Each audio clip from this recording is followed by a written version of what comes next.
Perhaps this will soothe you. While questing... Never mind, Monsieur Gustave.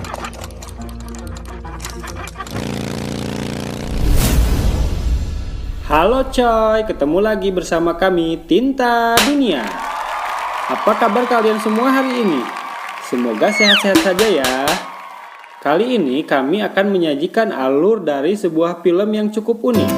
Film ini berjudul The Grand Budapest Hotel.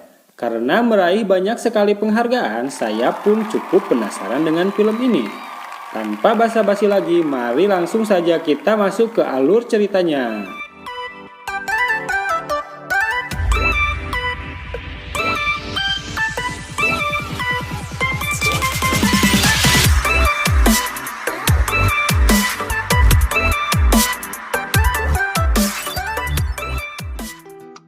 Film yang bergenre adventure, komedi, dan drama ini dirilis pada tahun 2014 lalu. Sebuah film yang menceritakan seorang wanita muda yang sedang membaca buku dan buku tersebut menceritakan seorang pria muda yang bertemu seorang pria tua di sebuah hotel yang bernama Grand Budapest. Pria tua itu lalu menceritakan bagaimana dia bisa mendapatkan harta kekayaannya yang banyak. Pria tua itu adalah Jerome Mustafa, salah seorang pria terkaya di negara tersebut. Lalu, film memasuki chapter pertama yang berjudul Mr. Gustav. Pada sekitar tahun 1930-an, Mr. Gustav adalah seorang pemimpin dari sebuah hotel yang bernama Hotel Grand Budapest. Seorang pria yang supel, menyenangkan, dan sangat baik. Dia menjalin sebuah hubungan cinta dengan seorang wanita tua. Jerome Mustafa lalu bekerja di sana sebagai lobby boy. Karena pada masa training dia dilatih langsung oleh Mr. Gustav dan karena ketekunannya dalam bekerja, singkat cerita dia pun dijadikan orang kepercayaan oleh Mr. Gustav. Diceritakan pula kalau pemilik hotel tersebut adalah orang misterius. Dan hanya perwakilannya saja yang bernama Phil Moskova yang sesekali datang ke sana. Lobby boy is above all discreet to a fault. That's all for now. I began to realize were always the same. They had to be the identity of the owner of the hotel. Lalu film memasuki chapter kedua yang berjudul Madame D. Suatu hari Jiro melihat koran yang mengabarkan kalau Madame D meninggal karena keracunan. Lalu dia memberitahu Mr. Gustav. Madame D adalah wanita tua yang menjalin cinta dengan Mr. Gustav. Tanpa berlama-lama, Mr. Gustav lalu pergi untuk melayat, ditemani oleh Jiro. Dalam sebuah kereta api di perjalanan tersebut, kereta itu tiba-tiba berhenti. Terlihat di luar kereta ada sekelompok pasukan bersenjata. Tidak lama kemudian, kelompok pasukan itu lalu memeriksa identitas Mr. Gustav dan Jiro. Karena dokumen Jiro yang sudah lusuh dan dia merupakan seorang imigran, dia diminta keluar dari kereta api tersebut. Tapi Mr. Gustav melarang Jiro mengikuti pasukan itu. Keributan pun terjadi. Tiba-tiba seorang pasukan yang merupakan pemimpin dari mereka masuk ke ruangan itu. Ternyata pria itu adalah seorang inspektur. Dan karena ketika masih kecil dia sering diajak menginap di Hotel Grand Budapest oleh ibunya, dia pun mengenali Mr. Gustav. Karena itu pula dia meminta maaf kepada Mr. Gustav dan memberi sebuah kartu nama yang diberi keterangan sebagai dokumen sementara untuk bepergian. Setelah sampai, Mr. Gustav langsung disambut oleh pelayan wanita yang mengantar dia ke tempat peti jenazah Madame D. Setelah itu, si pelayan meminta Mr. Gustav untuk menunggu di sebuah ruangan. Karena curiga, Mr. Gustav dan Jiro lalu keluar dari ruangan tersebut. Mereka melewati sebuah dapur yang sedang sibuk. Dan ada seorang koki yang memandang mereka dengan mata yang tajam. Lalu mereka tiba di sebuah ruangan. Terlihat Phil Moskova sedang membacakan wasiat dari Madame D. Ternyata dia adalah pengacara dari keluarga Madame D. Orang-orang yang ada di sana terkejut ketika Phil Moskova memberitahukan bahwa Madame D mewariskan sebuah lukisan yang bernama Boy with Apple kepada Mr. Gustav. Mereka bertanya-tanya siapa Mr. Gustav ini. Mr. Gustav yang berada di posisi paling belakang lalu memperkenalkan dirinya. Anak laki-laki Madame D yang tidak terima dengan itu lalu menuduh Mr. Gustav adalah orang yang meracuni ibunya sampai mati. Beberapa saat kemudian, Mr. Gustav yang sudah berada di sebuah ruangan berbeda menjelaskan betapa berharganya lukisan Boy with Apple tersebut kepada Jiro. Dan dengan polosnya, Jero meminta untuk melihat lukisan tersebut. Lalu Mr. Gustav membawa Jero untuk melihat lukisan tersebut. Di sana, Jero secara tersirat menyuruh agar Mr. Gustav membawa lukisan tersebut. Setelah itu, dia bertemu Koki yang memandangi mereka ketika melewati dapur. Koki tersebut bernama Sergei. Ditemani pelayan perempuan yang menyambut Mr. Gustav, dia membantu membungkus lukisan tersebut dan menyelipkan sebuah surat. Di perjalanan pulang, Mr. Gustav lalu membuat sebuah perjanjian dengan Jero untuk membantu menjual lukisan tersebut ke pasar gelap. Karena saat itu sedang terjadi perang yang bisa mengakibatkan Hotel Grand Budapest ditutup. Setibanya di hotel, mereka lalu menyimpan lukisan tersebut di sebuah berangkas. Pada saat itu, tiba-tiba seorang pelayan hotel memberitahu kalau ada polisi yang mencari Mr. Gustav.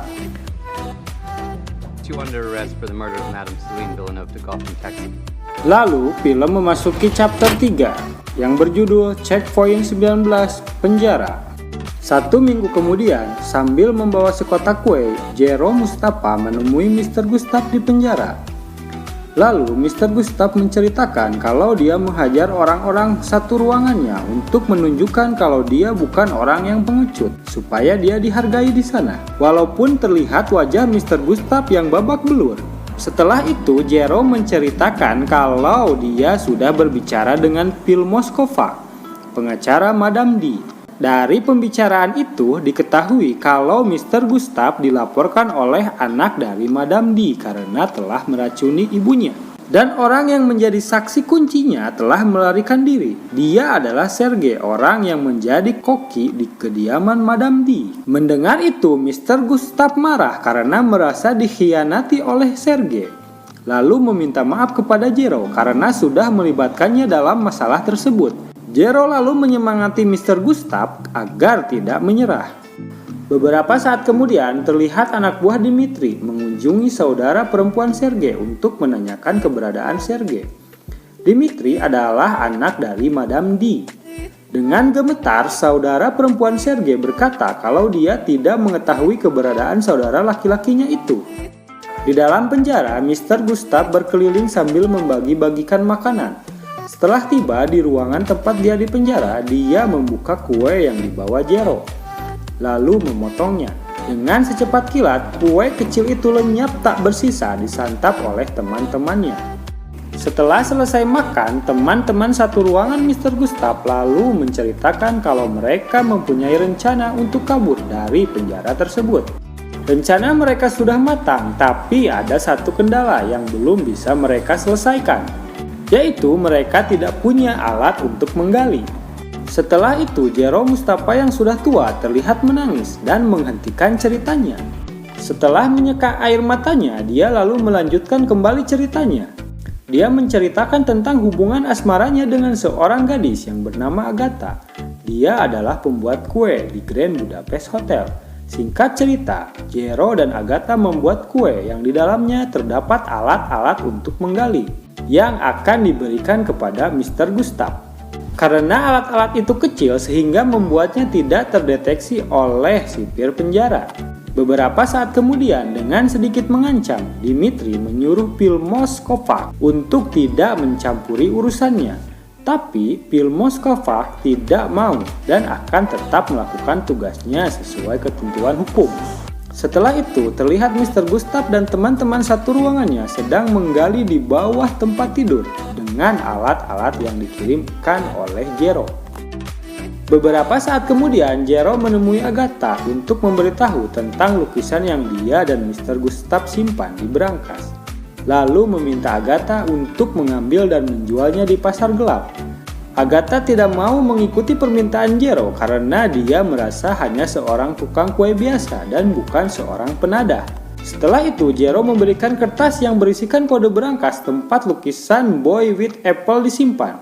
Walaupun Agatha tidak mau menerimanya, Jero tetap memberikan kertas tersebut dan menyuruh Agatha untuk menyimpannya. Setelah itu, terlihat Phil Moskova pulang dari kantornya, tapi dia diikuti oleh anak buah Dimitri. Mengetahui dirinya diikuti, Phil Moskova lalu mencoba untuk lari. Tapi di sebuah gedung dia tertangkap oleh anak buah Dimitri lalu dibunuh. 3 hari kemudian, Jero pergi ke sebuah lokasi yang merupakan pintu saluran drainase. Di dalam penjara, saat waktunya tidur, Mr. Gustav dan teman-temannya lalu menjalankan rencana mereka untuk kabur. Singkat cerita, mereka akhirnya berhasil kabur. Ketika kawanan ini tiba di sebuah tempat di mana Jero berada, mereka akhirnya berpisah.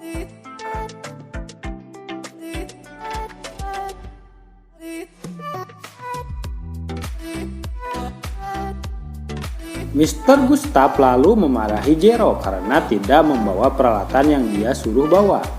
Di sini terungkap alasan Jero Mustafa berimigrasi ke negara tersebut, yaitu Jero harus mengungsi karena perang yang terjadi di negara asalnya, yang mengakibatkan seluruh keluarganya meninggal. Beberapa waktu kemudian, di sebuah box telepon umum, Mr. Gustav menelepon seseorang untuk meminta bantuan. Lalu film memasuki chapter 4 yang berjudul Perkumpulan Kunci Surga. Mr. Gustav yang sedang menelepon seseorang untuk meminta bantuan, dan orang yang menerima telepon dari Mr. Gustav lalu menelepon orang lain. Orang tersebut lalu menelepon orang lain lagi. Orang lain itu menelepon orang yang lain lagi. Beberapa saat kemudian mereka dijemput oleh sebuah mobil. Di dalam mobil tersebut ada seseorang yang menyuruh mereka untuk pergi ke suatu tempat. Di rumah Madame D, anak laki-lakinya yaitu Dimitri memeriksa dokumen warisan dari ibunya. Ketika membaca sebuah dokumen bertuliskan Boy with Apple, dia terkejut dan marah karena lukisannya sudah berubah. Pelayan wanita yang ada di sana lalu memberitahu kalau Mr. Gustav yang memindahkannya. Di kamar, Agatha terlihat sedang mengemasi bajunya, sepertinya dia akan kabur. Di kantor polisi, inspektur menerima laporan kalau ada seorang wanita yang terbunuh. Lalu orang yang melapor tersebut membawa sebuah keranjang yang berisi kepala perempuan. Ternyata itu adalah kepala dari saudara perempuan Sergei. Beberapa saat kemudian, di sebuah tempat pengisian bahan bakar, anak buah Dimitri terlihat mengisi bahan bakar motornya dan membawa peralatan untuk berselancar. Akhirnya, Mr. Gustav dan Jero tiba di suatu tempat, lalu seseorang yang memakai jubah menyuruh dia untuk menaiki sebuah kereta gantung.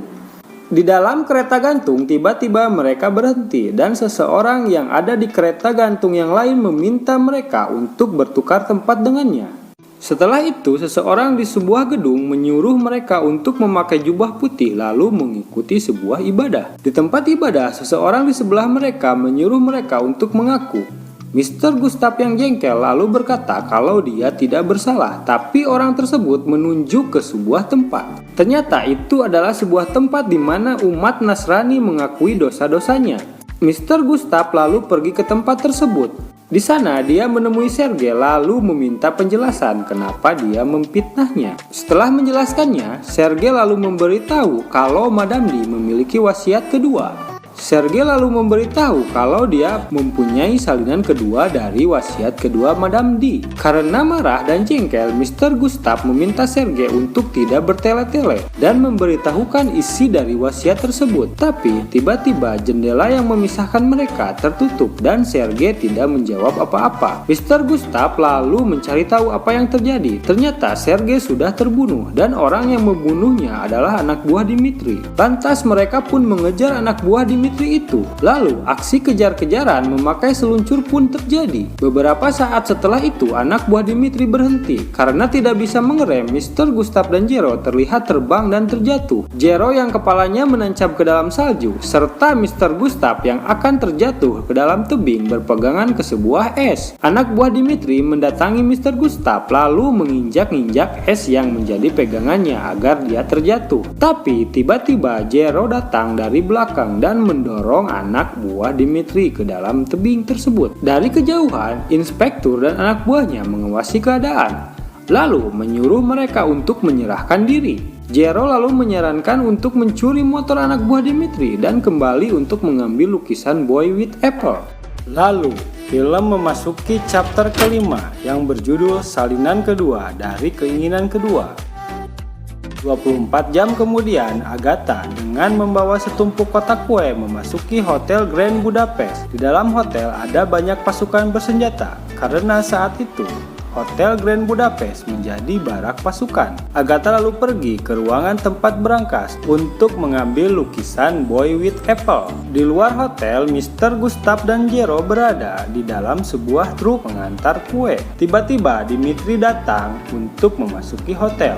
Karena itu mereka menjadi cemas dengan Agatha yang berada di dalam hotel. Ketika memasuki hotel, Dimitri melihat Agatha dan mengenali dia, lalu mengejarnya. Mr. Gustav dan Jero lalu masuk ke dalam hotel untuk menemui Agatha. Ketika mengejar Agatha, Dimitri malah memergoki Mr. Gustav dan Jero, tapi posisi mereka berseberangan. Dimitri lantas meneriaki mereka dan menembakinya dari posisi dia berada. Karena hotel saat itu sudah menjadi barak pasukan, para penghuni hotel yang merupakan pasukan bersenjata pun kaget karena mendengar suara tembakan. Mereka satu persatu keluar dengan memegang senjata. Karena kesalahpahaman, akhirnya terjadilah baku tembak. Lalu sang inspektur datang dan menghentikan adu tembak tersebut. Tiba-tiba suara perempuan berteriak dan terdengar seperti orang yang terjatuh. Mendengar itu, Jero teringat dengan Agatha. Karena panik, dia lalu berlari untuk mencari asal suara tersebut. Dimitri lalu menembaki Jero yang berlari dan baku tembak pun terjadi lagi. Melihat Agatha yang menggantung di tembok dan hampir terjatuh, Jero berinisiatif untuk menyelamatkannya. Bukannya bisa menyelamatkannya, dia malah tergantung di samping Agatha. Karena tidak kuat menahan beban, benda yang menjadi pegangan mereka pun akhirnya patah. Dan mereka pun terjatuh, tapi mereka terjatuh di atas tumpukan kue yang ada di dalam truk. Agatha lalu memberitahu kalau ada sebuah surat di belakang lukisan itu. Ternyata itu adalah surat yang diselipkan oleh Sergei. Beberapa saat kemudian terlihat inspektur membacakan isi surat tersebut. Ternyata isi surat tersebut adalah salinan dari wasiat Madame D yang isinya memberikan seluruh hartanya untuk Mr. Gustav. Mr. Gustav yang menjadi kaya raya pun memberikan posisinya di hotel kepada Jero Mustafa. Jero Mustafa akhirnya menikahi Agatha dan dikaruniai seorang anak. 2 tahun kemudian, Agatha dan anak Jero terserang penyakit yang sedang mewabah pada saat itu. Mereka pun meninggal karena penyakit tersebut. Sebelum itu terjadi, Mr. Gustav yang ditemani oleh Jero dan Agatha akan bepergian ke sebuah tempat. Karena perang terjadi lagi, beberapa pasukan militer memberhentikan kereta yang mereka tumpangi dan memeriksa identitas mereka. Tapi seragam dari pasukan ini berbeda dari pasukan yang mereka temui dulu. Karena surat identitas Jero yang sudah lusuh dan kadaluarsa, Mr. Gustav lalu memberikan kartu nama dari sang inspektur sebagai surat izin bepergian sementara. Tapi pasukan itu merobeknya dan menyuruh Jero untuk ikut dengan mereka. Melihat itu, Mr. Gustav lalu mengancam pasukan tersebut. Tiba-tiba pemimpin pasukan itu memukul Jero dengan gagang senjata. Mr. Gustav yang tidak terima Jero dipukul lalu mencaci para pasukan. Setelah itu, Jero Mustafa yang sudah tua selesai menceritakan kisahnya. Lalu memberitahukan kalau Mr. Gustav dibawa keluar dan ditembak mati. Pada akhirnya, harta Mr. Gustav yang diterimanya dari warisan Madame D menjadi milik Jero Mustafa. Dan setelah itu, film pun berakhir. Nah, itulah alur cerita dari film The Grand Budapest Hotel. Bagaimana? Seru kan? Nantikan video-video kami yang selanjutnya. Dan jangan lupa like, komen, share, dan subscribe channel Tinta Dunia ini, serta aktifkan tombol notifikasinya agar tidak ketinggalan update terbaru dari video-video kami selanjutnya. Semoga Anda terhibur dan wassalamualaikum warahmatullahi wabarakatuh.